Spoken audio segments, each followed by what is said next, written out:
Hello viewers, on behalf of TRISHAKTI Defence Academy, I welcome you on this show. Today we shall be covering details about the progress about the Israel-Hamas war, which you all must be eagerly waiting. This is going to be our third edition on this subject. We have already released two videos on this. I'm quite sure you must have enjoyed and already come to know the details as to how it initiated, the war was initiated, and what is the history behind it, and what has happened till part 2. Today I shall be covering in this part as to what all have been the further progress, what is going to happen in near future. But before we do that, all those viewers who have not subscribed us, please do that and do press like and give comments if possible, so that it will motivate us to improve further. The first point which must be coming to your mind as to what happened. I mean, the Israel intelligence agency being such an excellent one, that is the Mossad, as also the military intelligence part. I mean, how come it failed? Did it really fail? Or was it made to fail? You see, the point arises is, is it that Mossad did not have any information about it? Viewers, Mossad had information. All these details for last 6 months prior to the 7th October attack were already coming in. Only thing is, the amount of information was so much that it could not be formed into an effective intelligence. Had it been an intelligence, then they would have easily reacted on it. The way they have been caught, it was mind blowing actually. And what were these informations coming? You see what had happened. The Hamas had literally fooled the system of Mossad. They wanted to prove that Mossad is not that powerful, who cannot be beaten or who cannot be deceived. There is a principle in the war that is known as surprise and deception. Hamas had already started creating this deception, and as if something was going to happen in the West Bank. Mossad was following it. Certain information were coming.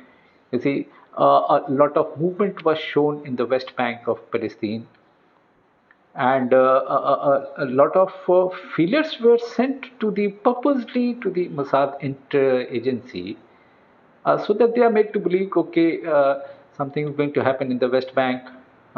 Certain people were made to purposely catch, purposely you can say they had surrendered. Okay, yes, I am going to do something here. The Mossad was made to believe that if at all something is going to happen, that will happen in West Bank and not in Gaza. Had it been in Gaza, then Mossad would have already been alerted, because they know that Hamas' main concentration is in the Gaza Strip. Hence, since it was not a hard intelligence, but just at the information level, that's how the deception over a period of time was built in by Hamas, and they could beat the perception or the intelligence or the information or the Mossad's the capability to detect such a assault. And this is how, by creating this deception, they were able to achieve the total surprise, and they were caught with their pants down. Next comes as to why so much of air warfare has already taken place, so many days have passed. The ground attack as such is not happening. The ground forces of Israel are still not attacking the Gaza Strip. You must understand that to fight in a built-up area, it's very, very difficult. You need the ratio proportional, also the strength, almost to the tune of 1:9 or 1:12. It is going to be a hand-to-hand fight. That's why they have already, to avoid civilians to be used as the shield. They want that the entire North Gaza should be evacuated, so that hardly any civilians are there. And secondly, once they enter, once this hand-to-hand fight is there, the Hamas people The Hamas people of the Hamas organization, they'll be spread around in all that city. As you're already aware that they have already dug so many tunnels, tens and tens of tunnels underground, which are almost to the tune of 30 meters down, which cannot be bombarded by any missile or any bomb. Hence, they are very, very safe. They are lying under there. All the hostages of Israel taken by Hamas, they are also in those tunnels, which they can use for bargain, or they may use it as a human shield. So, hence, Israel is just preparing the battle zone, the war zone that needs to be prepared. Whatever resistance which Hamas can give, all those areas need to be targeted. All those objectives need to be softened up before the actual assault can take place. And to top it all, this attack on the hospital, Al-Hazal, it has taken place. Though, of course, Israel denies that. And initial report of United States also revealed that it was probably a misfired missile of Hamas.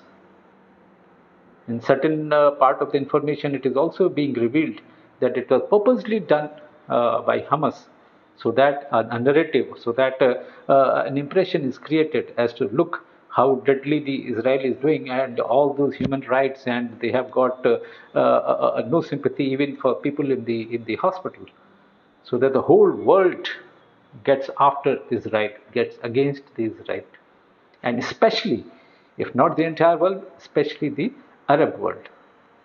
You see, so far the Arab countries have been divided, their reaction 50-50 both sides.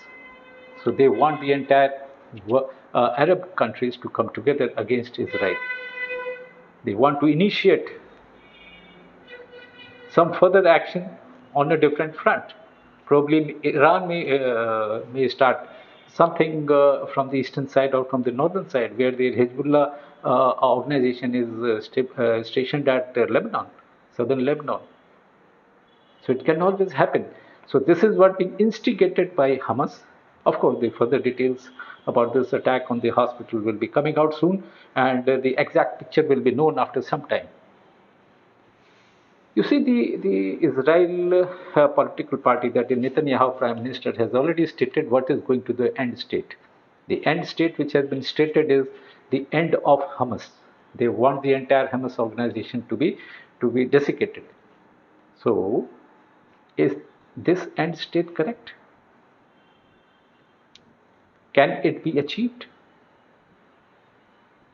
Can you kill the last, absolutely last terrorist of Hamas organization?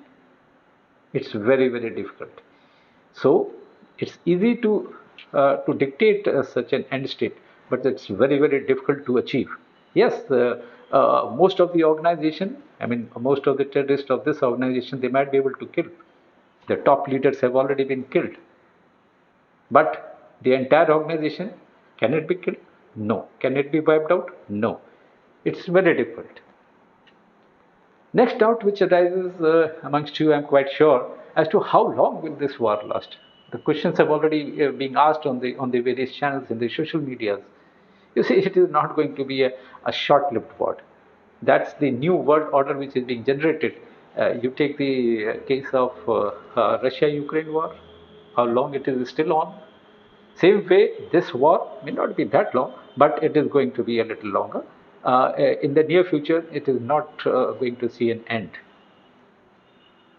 Then certain doubts are being thought of as to, will it be a start of the World War III? Friends, let me tell you, the world wars don't start like this. Before the world war starts, I mean, imagine with just Russia-Ukraine war starting, so much of economic problems, so much of food supply chains problem was created in the entire world. And imagine now if the World War III starts, where all these big nations are fighting amongst each other, what is going to happen to the humanity, to the people suffering of the other countries who are not involved economically, food supplies, everything will be shortage. Hence, if it is avoided as far as possible, that is the best way of doing it. And that's what is America doing it. And that is why they have already moved two of their aircraft carriers into the Mediterranean Sea, because they don't want, they are already of that opinion that Iran might react against Israel. So that is what they want to ensure that. And today, as we know, they have already laid the sanctions against the missile program of Iran.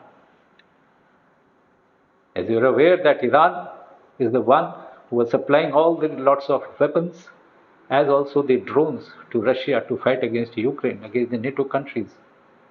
The same thing, they have laid down the restrictions so that these advanced weapon systems are not used against Israel. So that I'm quite sure will be able to stop the World War III may not happen. And the last point I want to discuss with you is about the tunnels. You see, I'm quite sure the Israeli forces must be having information about these tunnels. But what information they had earlier were just a few of these tunnels. But the amount of tunneling which they have done across the northern Gaza, it's just mind blowing. And who has helped this? It requires billions of money. Who has helped is the Iran. So imagine where the whole network of these tunnels is there, when the ground forces are going, and then these Hamas fighters, they come out and start fighting hand to hand, the Israelis will have a tough time. So before it happens, against actually war fighting against these terrorists hiding in the tunnel, they need to have the exact information. What are the entry gates? What are the exit gates? What is the alignment of the tunnel? And that information, that intelligence will take time. Till then, so see you viewers, that's all for today. Before you switch off this video, please don't forget to subscribe us, like us, so that you can keep getting more news on this front, that is the Israel-Hamas front latest, so that you are not caught during your SSB. Especially in your GDs and your lecture and in the interview if it is asked. So our aim is to provide the basic information which you need at the SSB level. We are not here to give you far too much or going in too much of details, but this basic information you should be aware. For that, please keep subscribing, keep watching our channel, keep liking our channel. Thank you. Jai Hind.